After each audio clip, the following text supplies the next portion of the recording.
boss tuli üle vaatama tööd, siis käib ja uudistab siin.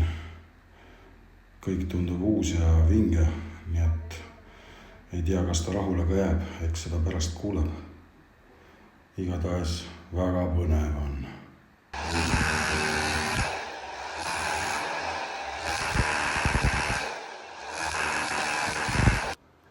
Ei ole kerge töö, ei ole.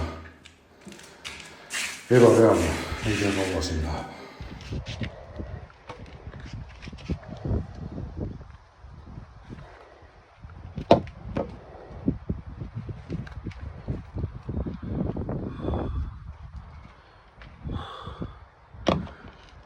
...16 minutit ja selline mega väsitav töö.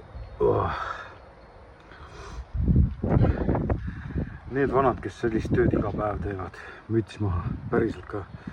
Te teete hullu moodi ränka tööd tegelikult, iga jumala päev. Ma ei kujuta ette, ma panin stopperi käima, ehk siis näha, kaua seda teeb. Ma lasin 6 plaadi jagu ära 15 minutit. See Makita meisli ots on umbes nii lai, 40 neist. Massive.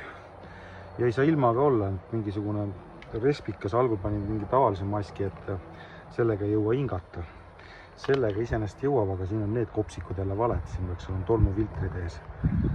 Ja muidugi prillid, need valvuvad igitäis, nii et suht hullumeelsus. Ja need on muidugi asendamatud asjad. Nii et tuleb vähem vinguda ja edasi tööd teha.